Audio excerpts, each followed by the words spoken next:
Hey everyone, I'm Dr. Josh Axe. Welcome to the show. Did you know that the average American feels insecure 5 times a day? And these feelings of insecurity and a lack of self-worth sabotage almost every area of our life. If you don't feel self-confident and secure in who you are, it's going to impact your relationships, your career success, and your physical health in a big way. And on today's episode, I'm going to be diving deep into the topic of worthiness and how to build your identity and your self-esteem. And I think that this is a topic that is so important. And by the way, there is no one out there alive who hasn't felt a sense of feeling insecure and unworthy. And it's really important that you build up your sense of worthiness in the right way. Most people do this in the wrong way. And so if you're a person and you struggle with low self-esteem, low self-worth, low self-value, and you're also going through life always trying to please other people,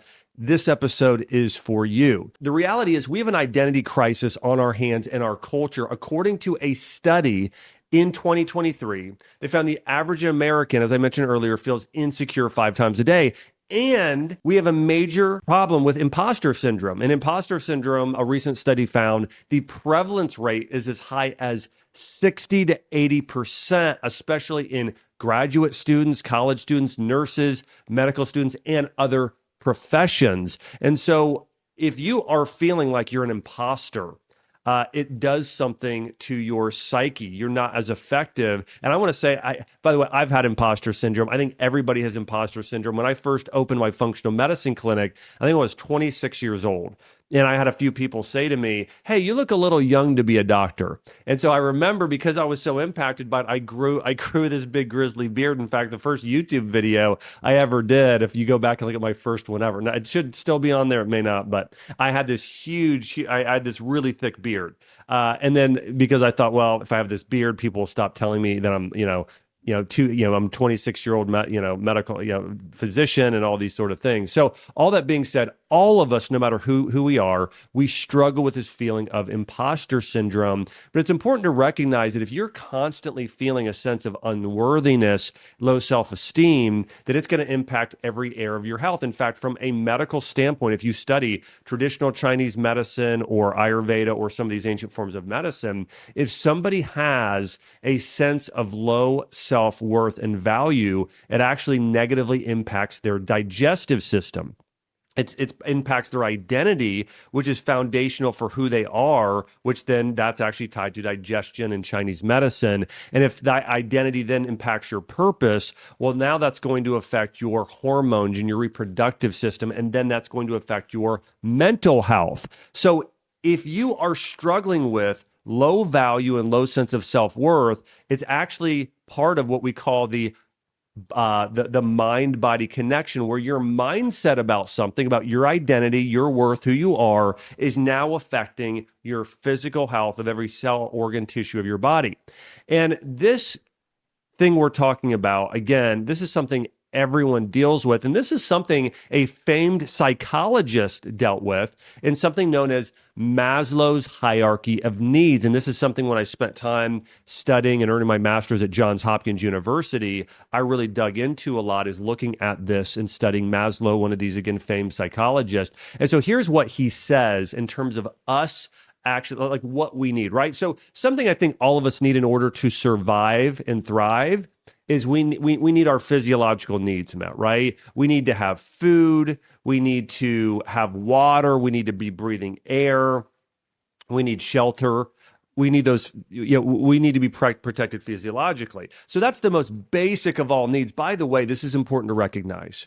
If you want to help somebody who's in need, if they don't have the very, but like oftentimes we try and go and meet the needs of somebody, helping them achieve something and boosting their confidence. But sometimes people have a hard time with those things. If their very basic physiological needs are met, it's hard for them to emotionally, mentally, and spiritually grasp those things. And so it's important that all of these needs are met if you want to thrive in life. So as I go through Maslow's hierarchy of needs, I want you to answer this question for yourself. Are your needs met in all 5 or actually 6 of these areas.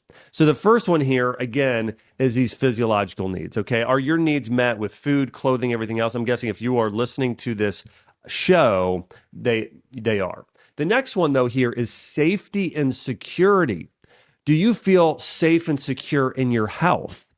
Or do you have a serious medical condition? You feel unsafe because of it. How about your employment? Do you feel like you could be let go of your job, or your spouse could be, or the person who's providing for you? Maybe even a spouse leaving you. How about your property? Do you feel safe and secure there? And then also your family and your social abilities. So, for instance, do you have a family member who's abusive?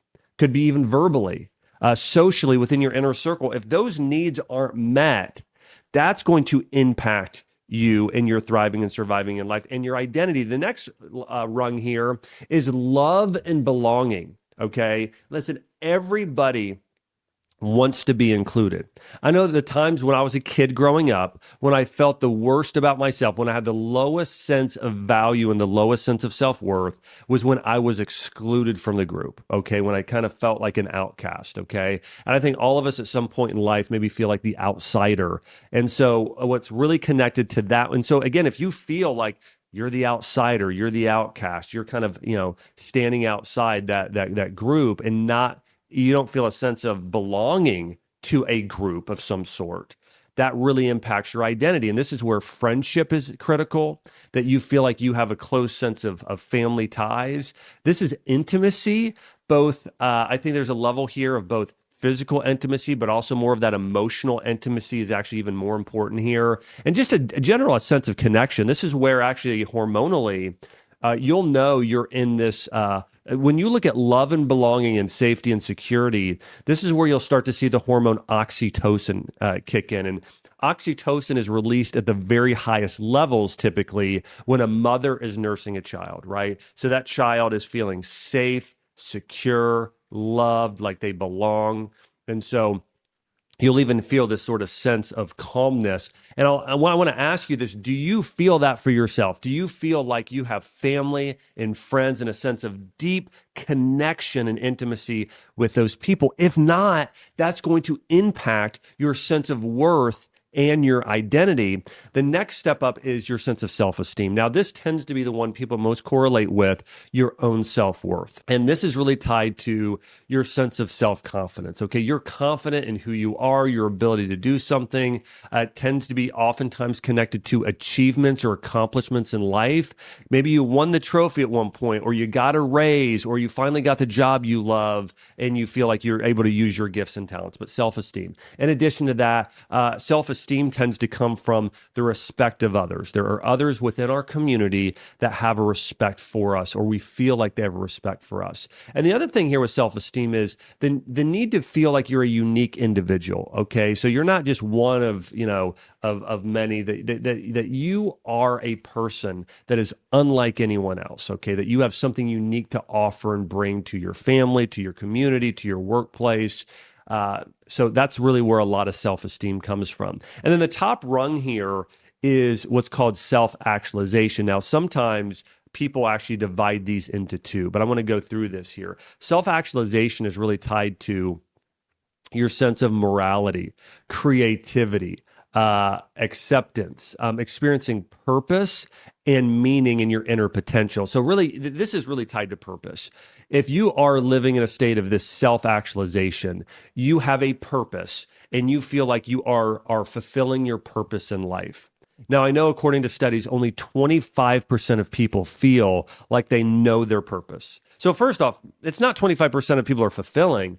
No, only 25% of people even know what their purpose is. So this is where a lot of people fall off as well, as they don't feel like they have a sense of purpose and that their life is truly meaningful and that they're fulfilling their highest potential. So this is an idea, and I think if people that feel this high sense of self-actualization really feel like, number one, the first word here is morality. They feel like, okay, I am ethically doing the greatest good in the world. I know that God created me to do something unique, and I'm fulfilling that purpose here on earth.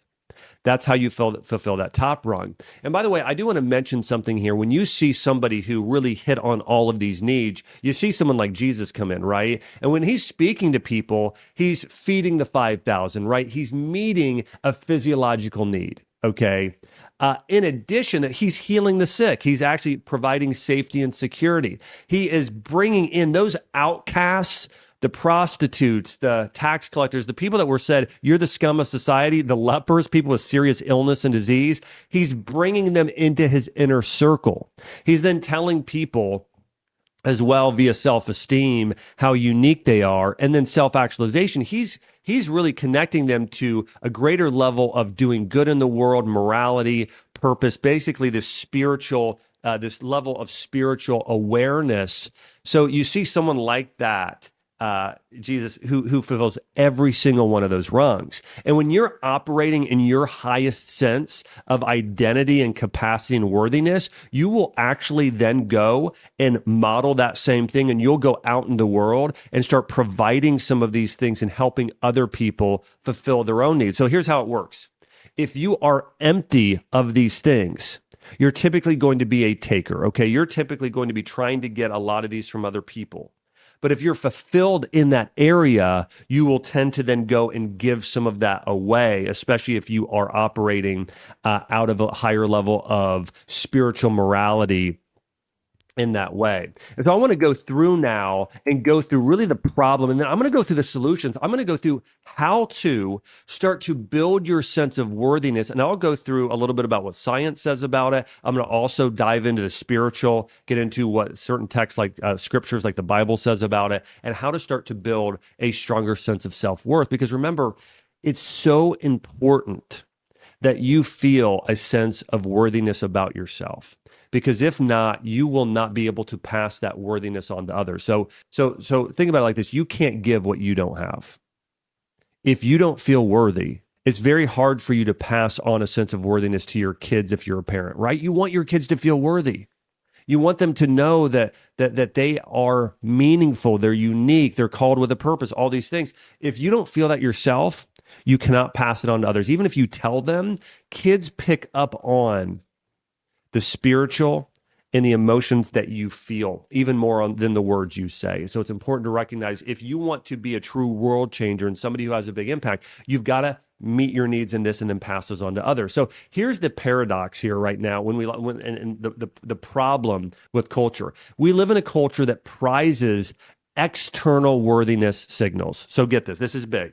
Most of the time, people are always trying to treat the symptom, not the disease. They're trying to focus on the outside, not the inside. And in our society today, it's totally obsessed with achievement. Your worthiness, for most people, is tied to either your last accomplishment or a past accomplishment. So, hey, you did something good in the past, okay? It was an actual thing you did.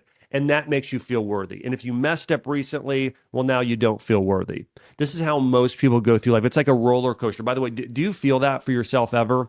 Where you feel like sometimes you feel great about yourself and sometimes you feel terrible about yourself? This is because you've really bought into what society says makes you worthy. And it's all based on something you've done or accomplished. One of the big reasons why you may not feel a sense of worthiness and this sort of sense of self-fulfillment and joy and passion in life is due to culture, okay? And what culture says should make you feel worthy. Now, traditionally, one of the things culture would tend to do is say, let's use beauty for an example. Again, it was all about the external. Well, I have a successful career. I have a nice home. I'm a good-looking person, okay? These are all external things.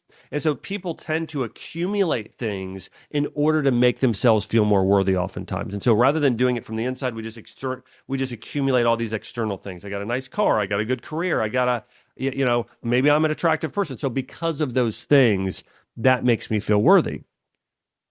And that's traditionally what happens. Now, in modern times, one of the ways that people start to try and feel worthy, or what's happened is that society, the modern culture has tried to flip everything on its head.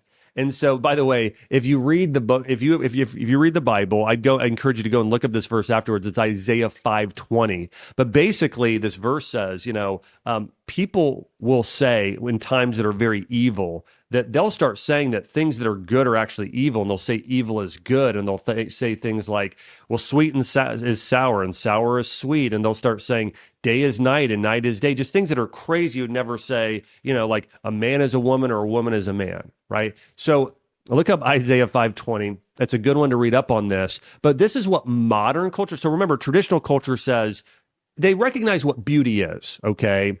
But it's all external, okay? So they don't look at internal beauty. Modern culture will say, well, here's what beautiful is. And they'll say something that's not beautiful at all. That's what beautiful is. And I want to give you an example of this. And by the way, I might get critiqued on this, but that's okay. I'm here to bring the truth.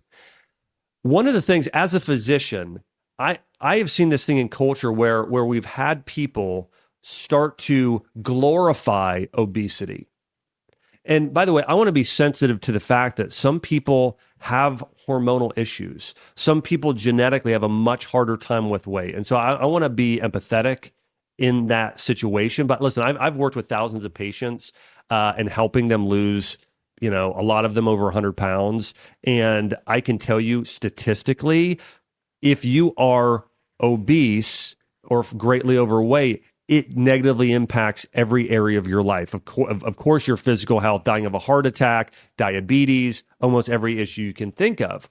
My point there, though, is that society now has actually said something that is actually not good. Listen, disease of the body not being your ideal way, what God created you to be, that's not something to be praised. That's something that we should have compassion for and want to change, but we should never praise it. Now, listen, I don't think fat shaming is what we should do either. I think there's a level of, again, sensitivity and compassion and empathy, but also challenging people to let them know, listen, you're not at your ideal right now, and I know you can do better, right? This is sort of like, there's just sort of balance of this coach of saying, you can do better, but this empathetic, this level of empathy saying, you know what, I know this is hard though. But I want to get back to this again. Here's what culture has done. Traditional culture has said, yes, this is beauty, and oftentimes they're right about things that are beautiful. Look at the architecture of the past, of what Michelangelo and his art have created. It's beautiful, it's amazing, it's magnificent. Modern culture has come in today saying, well, we think that, taking paint and throwing it up on a blank canvas and putting duct tape on it, that's great art today. It's like, well, that's not great art. So basically, modern culture has absolutely warped what is evil and what is good and what is beautiful and what is not. And this has also created a real identity crisis and even a self-worth crisis, because now people they're not sure. Does this mean I'm worthy? Does this not mean I'm worthy? It's actually typically still tied to the outside. It's external. Let me give you another prime example of this. Virtue signaling. Okay? People are not actually worried about being virtuous. Being virtuous is Mother Teresa. It's saying, I'm going to actually sacrifice things I have. I'm going to take part of my wealth. I'm going to give it to others. I'm going to give my time. I'm going to give it to others. I'm going to give things that are worthy and valuable, things of value that I have, and give that to others, okay, in need. Here's what people do today. They get on social media and they start pointing out everyone and saying, hey, I'm virtuous because I'm standing up for this cause, right? Another prime example of this is Bill Gates. Bill Gates is running around telling everybody, that they need to, stop eating meat and start eating fake meat. And everyone should stop driving, their cars as much and using gasoline and a number of things. While he as a single person, according to, I think a recent study is not the right word, but a recent data that he's probably one of the top 10 people in the world that is actually hurting climate as an individual because of what he does, the amount of times he flies on his private plane a year.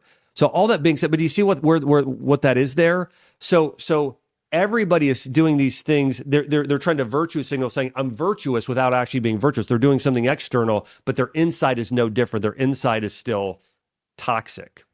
And so that's part of the problem today. Now here's what it should be, okay? Here is how you really get to being worthy, feeling worthy. It's not just an external thing based on your accomplishments or accumulating things or trying to make people, trying to look good on the outside, right? People doing this, they're in their marriages all the time. Their marriage is in total shambles, yet they're trying to look perfect to everyone on the outside because they're more worried about the outside than what's going on the inside.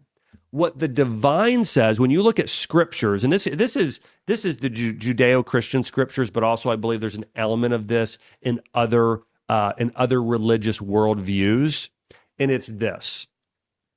The most important thing for you to feel worthy is what's going on the inside. Stop trying to, look a certain way on the outside. Let me say, it's okay. You want to look good, okay? But that shouldn't be the priority. The most important thing is actually to be good, not to look good, but to actually be good on the inside and know the sense of your internal self. Know your character, know the value you can bring the world, your unique gifts and skills. So it's really growing and understanding you have the ability to grow great in character and in the unique gifts and skills God's giving you, and then using those.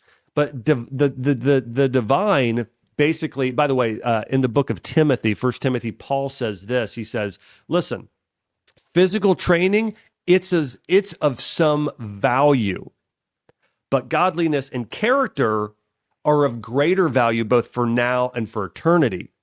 Okay, so do you get that? So he says it's of some value.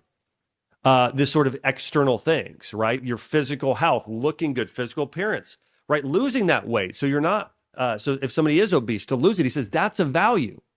But what's the most valuable is this inner sense of your identity connected to the divine, your character, using the gifts God's given you, those sort of things. That's even more important. We see this actually in the Bible as well with King David, where, do you know this? If you read, I love this story. First off, this prophet Samuel goes to David's father, and he said, let me see all your sons. And he goes through all his sons, and all these are like big, strapping, strong, strong men. And then Samuel's like, none of these boys are it. I can tell him. I'm hearing from God. None of them are it. He's like, well, I do have another son. By the way, most people, if you read the Bible, believe that David had red hair. So, and some people actually believe that he wasn't actually a full son. Maybe it was out of wedlock. Now, listen, there's different opinions there. But basically, it was this. He was kind of like, the redheaded youngest child that wasn't the real man of the family. He was kind of a little bit. He was the outcast. He was on the outside. And he's the one that God said, no, he's a man after my own heart. So David wasn't probably as handsome. I know the statue of David is very handsome, right? I doubt it's actually what David looked like. But anyways, David was known as being this, probably red-haired, fiery, sort of passionate person. And God said, no, I'm not going to pick the one on the outside that looks the best, the one that has the greatest accolades, the greatest physical strength, No, I want to pick the one that's after my own heart. All that being said, it's important that if you want to build your sense of value and self-worth, that you got to start on the inside. And for you to buy a better car, for you to marry this person you think is sort of this, this person that's going to make the trophy wife or husband, for you to get that ideal career, all of those things may add a little bit to your sense of self-worth, but they can all disappear in an instant. And they're not going to build true self-worth. And I'm going to go through how to actually build self-worth. I also want to say, too, I loved movies in the 90s. I think a lot of movies in the 80s and 90s, they did a better job of highlighting good morality.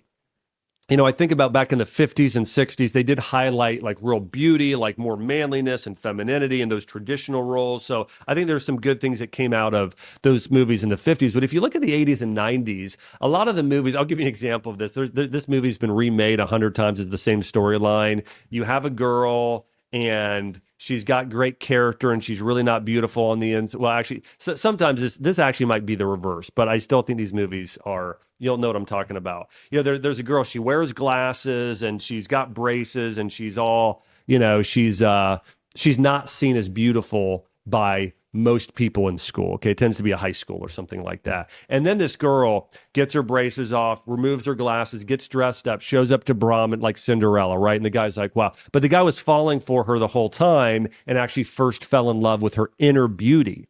right? So there is an element there in a lot of those movies from the 80s and 90s that you'll see is like, this is what people truly fall in love with. I can tell you from marrying a woman that is incredibly beautiful on the inside, it's what matters most. If you're married and you really, really love your spouse, you'll know what I mean by when I'm about to say this. Chelsea could, you know, could get burns all over her body, lose her hair, and to a lot of people not look beautiful. Okay, and because she went through this sort of horrific experience. But to me, she would still be absolutely beautiful. And if you're a person that's married and you are a loving person yourself, and you married the right person, I think you'd probably feel the same way as well. I'd be interested if you agree with me on this, that if your spouse had scars all over their body from, let's say, like a fire, like, would you love them any less tomorrow? Would you be the sort of person that would leave them, or would you love them the same or even more? Like, knowing Chelsea, she would probably have, burns over her body because she was like, running through the house to save our kids. All that being said, I think that there's this level today of a lot of people do not see inner beauty as we're supposed to be seeing inner beauty. It's the way that God sees us. And so I do think that if you want to feel worthy yourself, you need to start seeing the worthiness in other people. You need to stop looking at all of the outside things, all of the things that the world says are great today, the job titles, the number of social media following, the perfect picture on Instagram, the new house, whatever it is. And you need to start looking at the lives of others and looking at what's truly beautiful, because I think part of this, it's wisdom. It's recognizing what real beauty is and what real value is. And so I remember even when I got married, like my top thing on my list of things I wanted, and I remember before I got married, I wrote a list of these are all the things I would love in an individual. And when I would rank order them, because this is the way I am, I'm very specific on things. My number one thing was not a smoking hot wife. Okay, my number one was a woman who loves God, and then it was somebody who's really wise and mentally stimulating, where we were kind of iron sharpens iron in our deep conversations, right?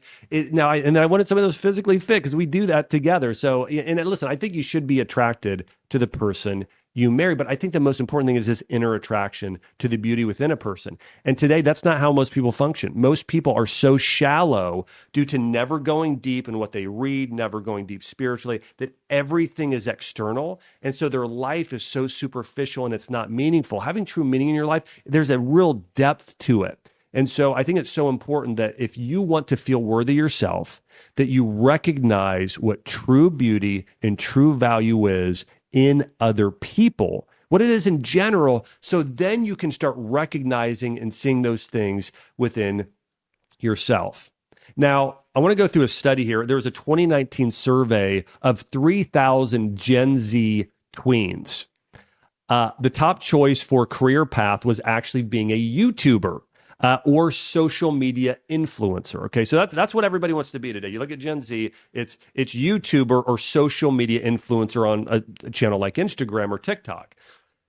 And again, this ties into something I just said. It's it's really tied to. It's very shallow, right? They're not real relationships that you have on social media. Real relationships are typically, most of the time they're in person, people you're connecting with in some way. That's not to say that you can't have friends live. I have some really close friends in other states, and maybe I see them once a year, something like that. So you can have really deep relationships that way. But my point is most of these relationships have become outside, not inside.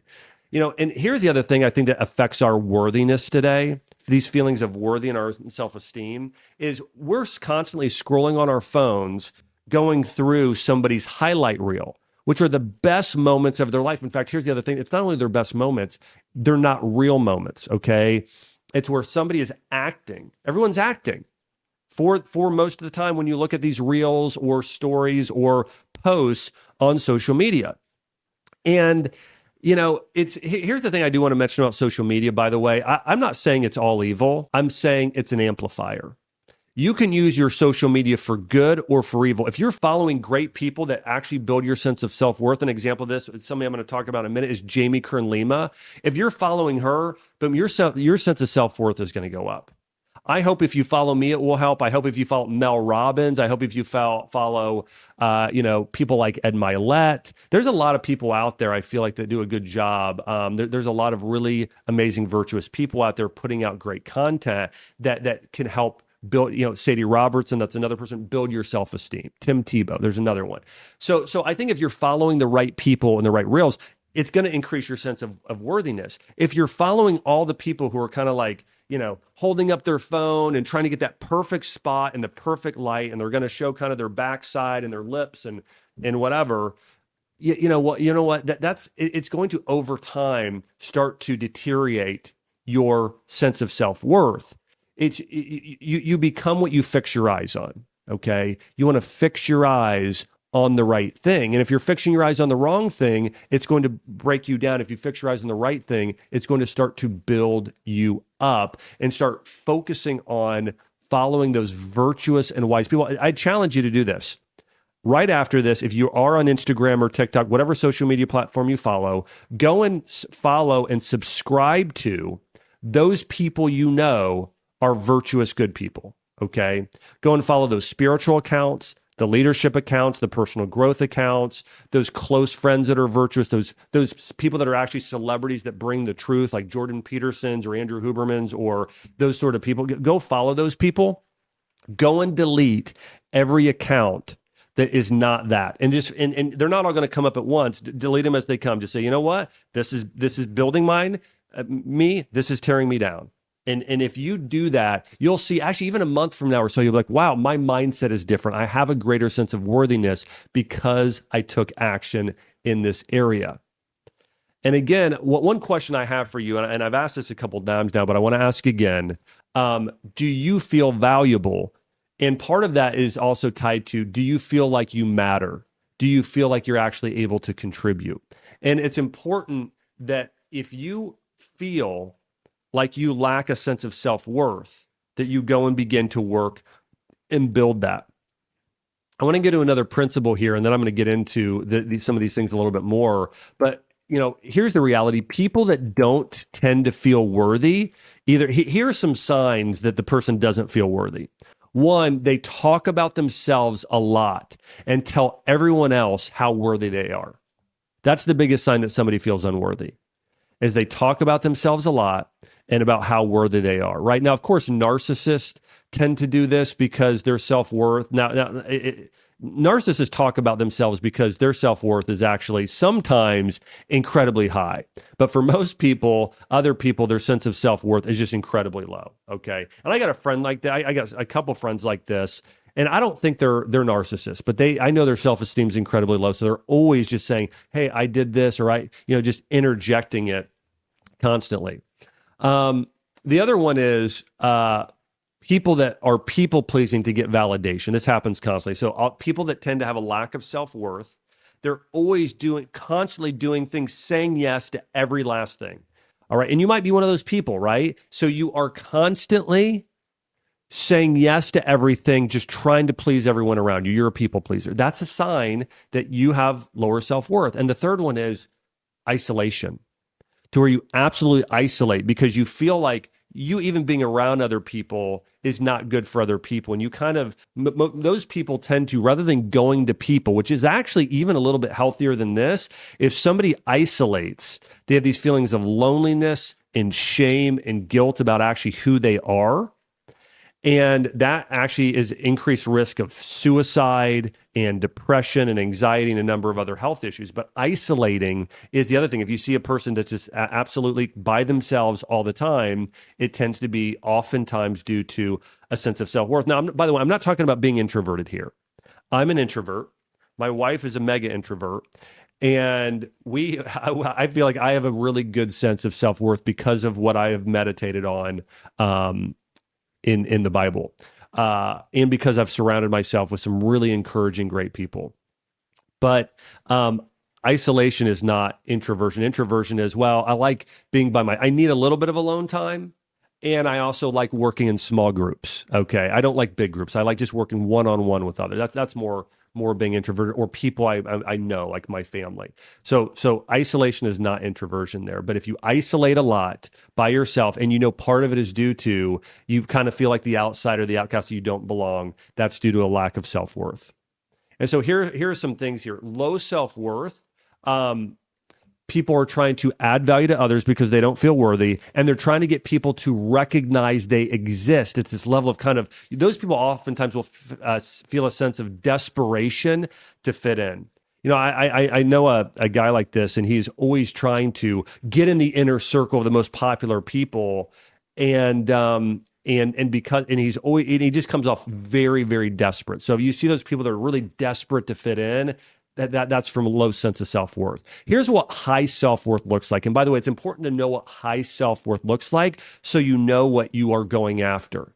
High self-worth people look for how to add value to others. That's what they're doing. And by the way, they're not doing it to people please. They're doing it because they just know they have something to offer. They know that they're valuable and they have something valuable to offer. So they're always looking for how to add value to the lives of others. The second thing high self-worth people do is they pass their sense of value on to others. So they're always encouraging and letting other people know the value that they have. That's the top two things. They add value to others, and then they also go to others and let them know they have value to add other people. And there are also those people that try and bring people into the inner circle. They don't want people sitting on the outside, because those people that are kind of in the middle, they have a little bit of worth, but not a lot. They want to have more. And so what they'll do is they'll kind of like stay in the inner circle, but they want to keep other people on the outside because they're afraid maybe they'll be replaced. One question I have for you here is where are you right now? Are you low self-worth? Are you middle self-worth, or are you high self-worth? You want to go for being high self-worth. In order to feel worthy, here's the first step, is that you want to recognize that you have something valuable to offer. That's one of the first steps here, okay, is you want to recognize that you have something valuable to offer. I want to also mention this, when I look at today's culture and things like, whether it's, gender dysphoria or coloring your hair in a way to stand out and be recognized, a lot of times people are doing this in different ways, right? Again, it's a lot of external things are happening in order for people to feel valuable or unique. Sometimes feeling unique makes you feel more valuable. But oftentimes, again, these external factors, they never add up. If you look at mass shooters, one of the biggest reasons that they have gone and shot up schools is because they want to be famous. They want to be recognized. So wanting to be seen is one of the biggest reasons why, again, and that's feeling worthy. Here's the thing. The first level of feeling worthy at all is feeling seen. So some people feel like their value is so low, they don't even feel like people see them. They feel like they're invisible to the world. And so people will go at great lengths to be seen, as far as, again, changing their hair color, getting piercings, getting tattooed. By the way, I'm not saying if somebody does that always. Sometimes that's fashion, and sometimes confident people do that, okay? But oftentimes, somebody will even change what they say their gender is. This happens when people when they want to be seen or recognized. People will do all of these different things in order for people to see them, and that's due to low value or low sense of self-worth. Now, here are some principles on how to build your self-worth, and here's a principle that is so important from probably my favorite author of all time. It's J.R.R. Tolkien, and he says this: "The praise of the praiseworthy is above all rewards. It's above all value." So the praise of the praiseworthy is above all rewards. So listen to this. The praise of the praiseworthy. So who's praiseworthy? Those people that you admire, those people that are people that you look up to in life. It could be parents. It could be a coach. It could be a teacher. It could be a mentor. It could be just somebody who is well recognized. If that person then goes to you and praises you for doing something well, it's above all rewards. That reward, it's above anything else that could add value to you. So remember, value typically comes not from yourself saying you're valuable, but often it can be translated from another person, okay? We see value in terms of community. And so if someone that you deem as significant says you're valuable, that adds more to your self-worth than anything. And again, this starts with parents. People that have low self-worth versus middle self-worth versus high self-worth, it tends to be based mostly on their parents. If you admire your parents, and they were good parents, they had a really beautiful balance of love and discipline, okay, you'll feel valuable. Okay, you're going to feel valuable if you most often. Now, I do want to say this. We joke around about this in my family, and we joke around about this in Chelsea's family.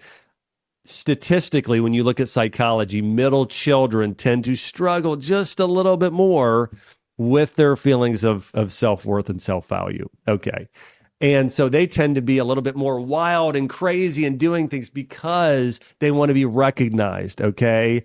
And so just to say that statistically in psychology, that's a reality. And if you're a parent, now listen, I do know that a lot, and I come from a family of three. I'm the oldest. Chelsea comes from a family of three. She's the oldest. And so we do recognize this in our siblings. And so if middle children, siblings are watching this, then we love you. You're special. Okay. But that being said, I think if parents really, and this is why, I remember when I was playing games as a kid, I played a lot of sports, track, a lot of soccer, some basketball too. And I would always look over and see if my dad was there. And he was always there. Like, I had a dad who I don't think ever missed a single game. I'm talking about, I played year-round sports, thousands of games. And I don't think I can't remember missing a game. My dad, most of the time, would go to my practices and sometimes watch. And that for me did a lot for my sense of value and self-worth. And by the way, I know that, now listen, some people are going to use the word privilege here. I think that's a terrible word to use. I think the word would probably be, blessed. I feel so blessed and fortunate to have a dad who did that. And because of that, I do think that's part of what helped build a stronger sense of self-worth within me. But again, this all starts with your parents. Now I know plenty of people who didn't even have parents at all, or maybe were orphans, or whose dad wasn't around, and they were able to build a very high sense of self-worth. So no, it doesn't have to be dependent upon that. You can change, you can grow in your self-worth to a maximum level. But if you do have low self-worth, it tends to start when you're a kid. I do want to say this: if you don't have that father figure or that mother figure in your life, or that mentor, that person pouring into you, one, you should go and find those type of people in your life. We all should have at every point in our life still someone. I still have people that are mentors. I'm in my 40s. I still have mentors in their 50s, 60s, 70s, 80s. I still have people I go to and spend time with that I admire, and that oftentimes will speak life into me. But I do want to say, in one, you should go pursue those people and spend time with those types of communities. Do everything you can. I think this is where going to a church or a synagogue or a place of worship and going and getting around those maybe somebody that leads a Bible study and share this with them, or getting around those people, joining those sort of groups. That's a great place to go. But also, listen, if you don't have those people right now, I would say go to the Bible, because it is the most significant place where you can build your identity. So if you're wondering, hey, where can I build a strong identity? Where can I build my sense of self-worth the most? What is the biggest game changer? It's going to God and going to the Bible and reading in the Bible what God says about you. It's the number, because think about it, going back to this J.R.R. Tolkien quote, the praise of the praiseworthy is above all rewards. Who's more praiseworthy than God? Nobody. And so what God says about you is above all reward, should bring the greatest value and worthiness to who you are. And so I want to go through some of this in just a minute. Before I do, though, I do want to mention here, this is a biblical concept, and it's around male and female, masculine and feminine identity and self-worth. Statistically, women tend to struggle more with self-worth and value than men by just a little bit. Okay. And the Bible says something about husbands for their wives, which should also help build their sense of self-worth, is that husbands are called to die and sacrifice for their wives in the book of Corinthians in the Bible. So it says, husbands, sacrifice for your wives as Christ did for the church, which was die for it. Okay. So, one of the things wives should feel if they have a husband and it's a virtuous marriage, it's a marriage that's built on the Bible, the husbands are willing to die for their wives. And so for a wife knowing that you have somebody that you're married to that's willing to die for you, that if the choice is given, they're going to choose to sacrifice themselves, that should build your sense of worthiness, knowing that you're worth dying for in the person that marries you. Now, if that person is not willing to do that, this isn't, it's not, it's not ideal, right? But that there should be a sense of, by the way, if you're not married and you're watching this, or you know somebody who isn't, maybe they need to listen to this or watch this. And that is, if you're getting married, you're a woman listening to this, your husband should be willing to die for you. If they're not, he's not the right man. Expert insight here I want to share with Jamie Kern-Lima. She's a person that I admire greatly. She's the founder of IT Cosmetics. And here's something just really interesting here. I was able to talk to her in person or over video. And she shared with me that when she was a little bit older, she found out she was adopted. And that impacted her a little bit, actually quite a bit, that she found out she was adopted. So that was something that impacted her sense of self-worth. But at first, but then as she thought about it, she said, you know what? That doesn't make me feel less worthy. I'm going to say it actually makes me feel more worthy. So, I know that there was somebody who chose to give me up, but I also know there was somebody who chose me. Parents went out of their way to bring me into their family. And so I'm not going to focus on the I was given up part. I'm going to focus on the I was chosen part. So much of this is about your perception. If you choose to focus on the negative, that one hater that said that mean thing about you online, who tried to ruin your reputation, if that's what you focus on, you're not going to feel worthy. But if you focus on that one praiseworthy person, the person that actually had character, who said something great about you, that's going to help improve your sense of self-value and your sense of self-worth. It's all about perception. So with Jamie Kern-Lima, she chose to focus on not that she was given up for adoption, but that she was chosen by parents that love her. She also told a story. Shared a story with me about her selling IT cosmetics. We were sharing. I have businesses that I've sold, and she was sharing with me when she sold her business, and she said that she had to deal with a lot of rejection. Actually, firstly, up front when starting her company, she got a lot of no's. Well, finally, she built a lot of success in her company, and she went into a process of selling her company, and she went into a meeting of a really big company that she admired and loved, and was hoping this was going to be the company to buy her company. And they ended up passing on the product. Here's the crazy thing is, they passed on the product. They said, hey, we want to say congratulations for building such a great company, but we're going to pass on it. And she said, well, why is that? And they said, well, she said, well, do you want the honest truth? She said, yeah. She said, it's because the way you look. They didn't feel like she looked like, the supermodel, or maybe her skin was a little bit too rosy, a number of things there. And how she thought about it was, he gave me a no, but she said, I'm going to believe that that's for God's protection. And so even though somebody is passing on me and not feeling like I'm good enough, somebody out there, God is lining up that right person for me, just like the way she was adopted, somebody that's going to love her, love the company, and do it justice. So one of the things I know that Jamie Kern-Lima has done to build her identity is she's built a divine identity, as I have, and I shared earlier. And basically, I mentioned this, if you want to build your identity, you need to go to the most praiseworthy person possible, and that's God. Read what the Bible says about us. And one is, the Bible says we're made in the image of God. So literally, we are divine beings. I mean, that alone should just, rock your world and build a sense of value, that you're not just a physical being, you're different than animals. Like, we are divine, created to live for eternity. C.S. Lewis has this quote, and it's amazing. And he said, if we would see one another, the true self-worth and value in each other, he said, we would see this world of gods and goddesses with a little g, but this world of God and goddesses, these divine beings, that if we would see each other in our true light, we would sort of have to turn our heads. Just the majesty was so great. So all that being said, I think it's important to recognize the Bible says you are made in God's image. God says you're loved by God, the most amazing being in the universe times infinity, and that you're called with a plan and a purpose. You know, if you read Jeremiah 29:11 as an example of this.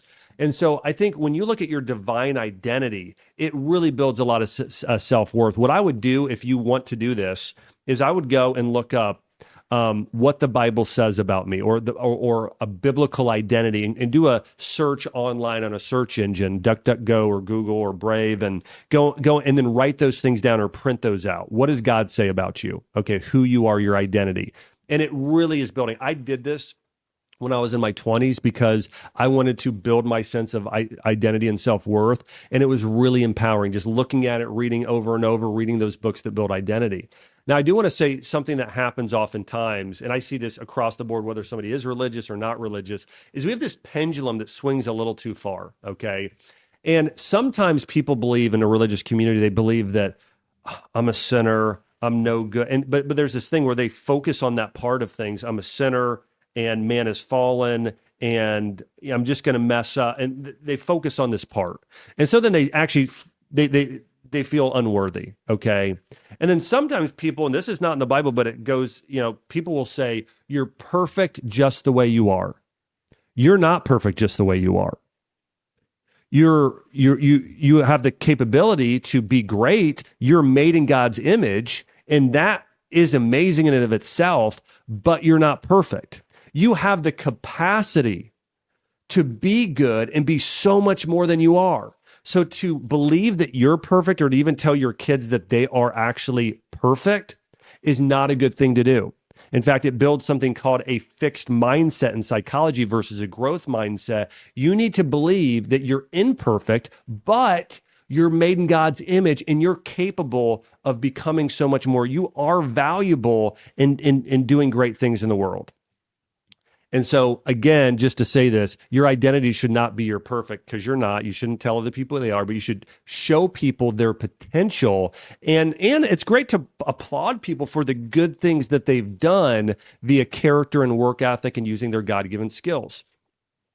I think a lot of times people feel a sense of low self-worth because they've allowed themselves to be the victim, or feel like they are the victim. And listen, sometimes we are real victims in life. I could even say Jamie Kern Lehman, it feels like a victim being given up sometimes. Of course, there are victims out there that have been through sex trafficking, or kids that have been abused, or there are a lot of examples of this. But oftentimes we stay in that victim state rather than moving into that hero state. And oftentimes we allow the adversary to speak to us in a negative way. And this is something, if you're watching this, people with low self-esteem, people with low self-worth tend to have a lot of negative self-talk. And they say it's self-talk, and some of it might be self, but some of it might also be spiritual beings. Okay, I'm going to get into this on this show. By the way, in the Bible, if we're translating it, the word Satan means adversary. The word devil means deceiver or father of lies. Okay, so deceiving, lying. And so if you have these voices in your head that tell you you're not worthy, they gave you up because they don't love you, you have nothing to offer, you're being deceived. This is the spirit of the devil, okay? If you feel like, you just constantly have this adversary you're up against and fighting against, this evil in the world, you're fighting for something good and it's against you. Well, that's Satan, that's the adversary. And know that there are spiritual forces that will come to your aid. So this is where prayer comes in. I think prayer is one of the most powerful tools for building your identity, knowing that part of self-worth is knowing that, you know what? I am myself and am worthy, but I also have a lot of other worthy people around me, and God is for me, not against me. And so it's not just me. I've got a whole army around me taking on the adversary and the deceiver.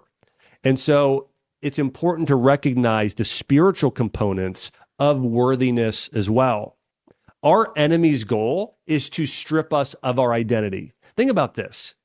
If he can take our worth away from us, we don't show up in the way God created us to be. In fact, we don't even try. This happens to so many people today. It's like on social media, the mean person says something, so you walk around with your head down, or you yell back at them and you focus on that for the next week, and you've not done anything. Versus saying, "Oh, that hater, delete," or "I'm ignoring that." or saying, "Hey, I appreciate your comment. Hey, I love you and pray that you're blessed." And you move on and continue to do what God's called you to do. That's a sign of high worthiness. And I think if you meditate on what God says about you enough, you're going to be able to overcome these issues. I want to mention too, this isn't this is biblical, but in addition, if you're watching this and you're saying, okay, hey, I love the Bible, or I don't read the Bible, but I also want to know other ways to build my identity. Here are a couple other ways that are important. Knowing you're valuable, writing down what are your greatest skills and gifts in life. What are those gifts you've been given? Where can you add value to others? So write down those gifts and strengths that you have.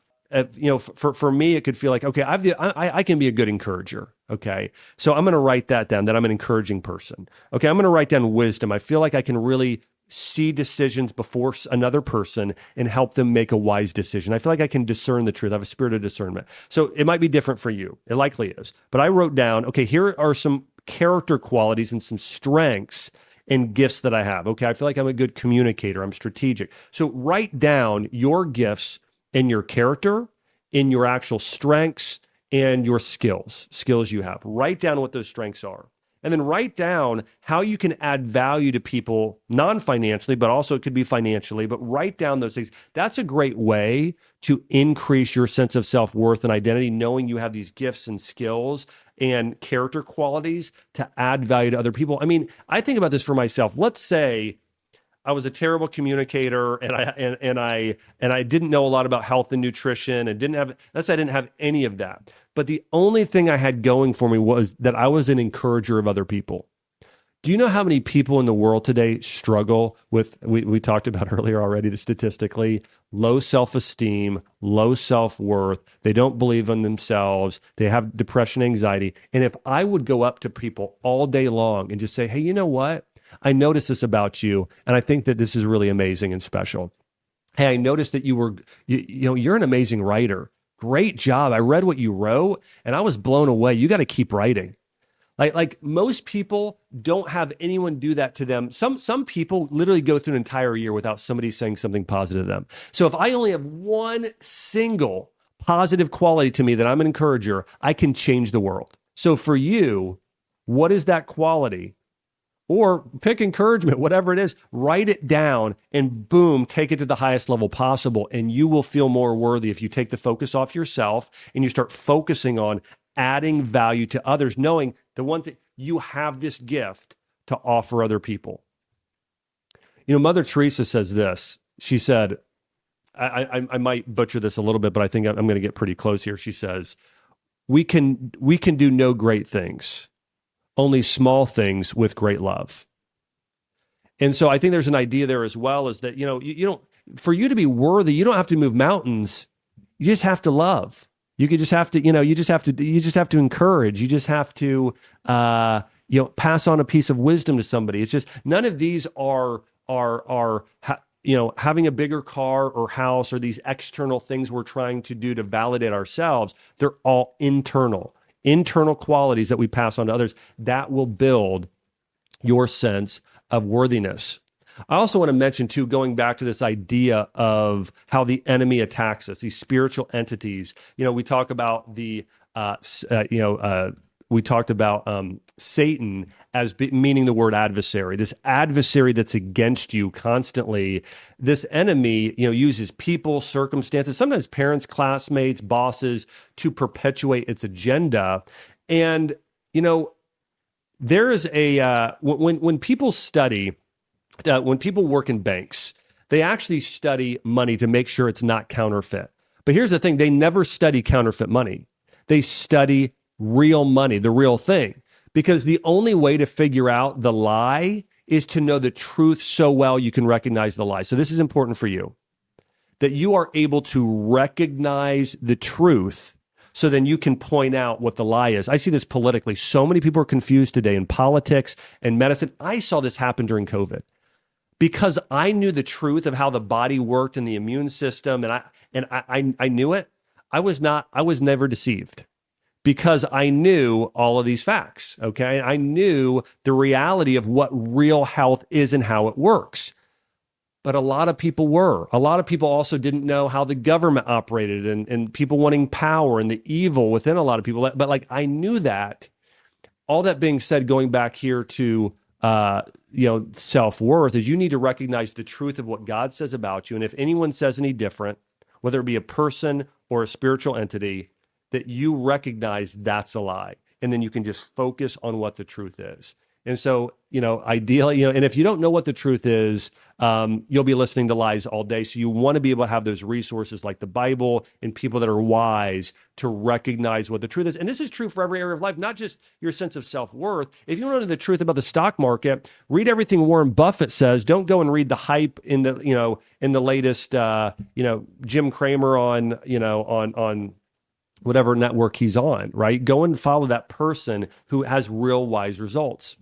I want to talk about just some biblical parallels here of some things that I've meditated on when it comes to building my self-worth. One, and by the way, it takes intentional. Write it down. I think there's something about writing it actually with your hand or typing it, putting it up on your mirror, your true worth. Genesis 1:27 I mentioned says, we are made in God's image. And Psalms 139:14 says, I am fearfully, wonderfully made. It says God knows you so well that he knows you to the very hair on your head. And so these are the sort of verses that I personally meditate on. Now I want to go through some solutions here and some steps I want to encourage you to take. Number one, identify core beliefs causing you to feel unworthy. Okay. Why do you feel unworthy? Is it because your parents never came to your games? Is your parents didn't encourage you? Is a classmate said something to you once years ago? Is it because maybe your physical appearance, you just don't feel beautiful? Whatever it is. And by the way, I think that I see this a lot in society. I think this is why a lot of women get things like breast implants. I think actually it's due to a sense of unworthiness and focusing too much on the outside, not enough on the inside.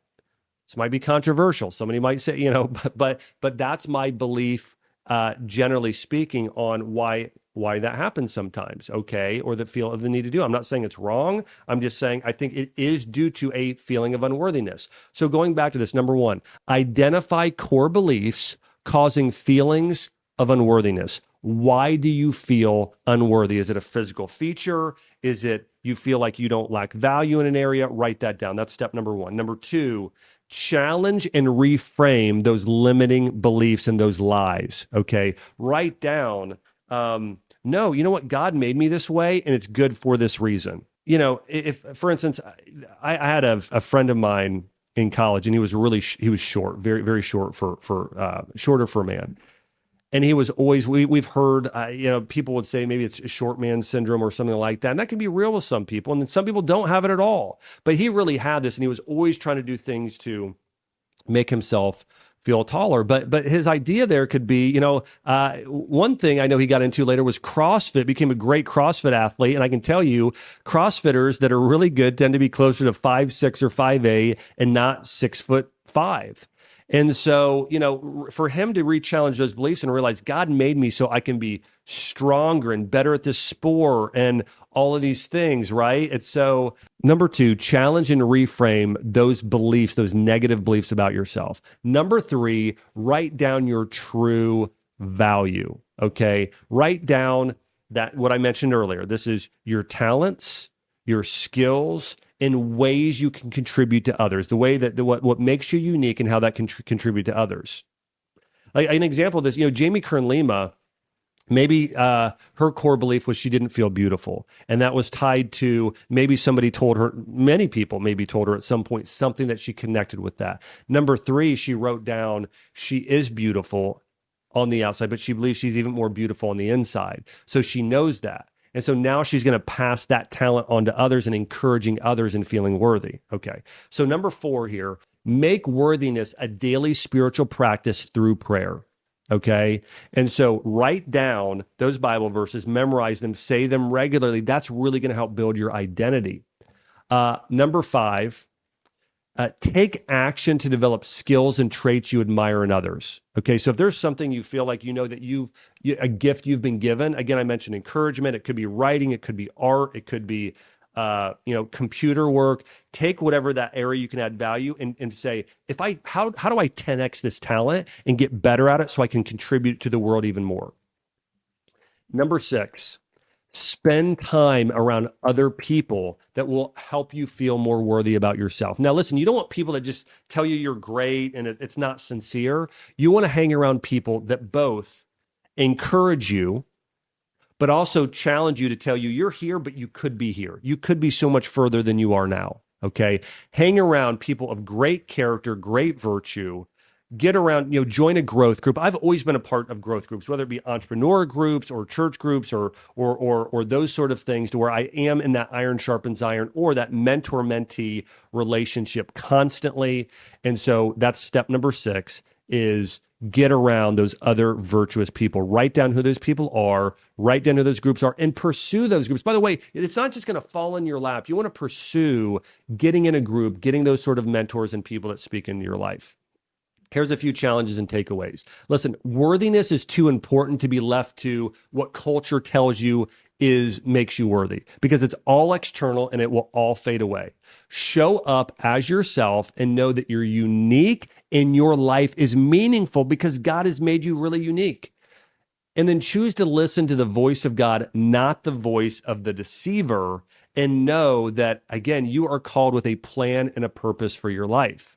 And if you're able to do that, you are going to feel worthy. And by the way, worthy, it's like a sense of like you just finished a good workout, right?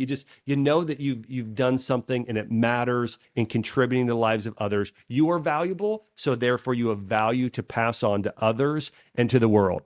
Hey, I want to say thanks so much for tuning in to today's show. Each and every week, here's what I do. I uncover the truth about something and the principles that are going to help you make your life much better.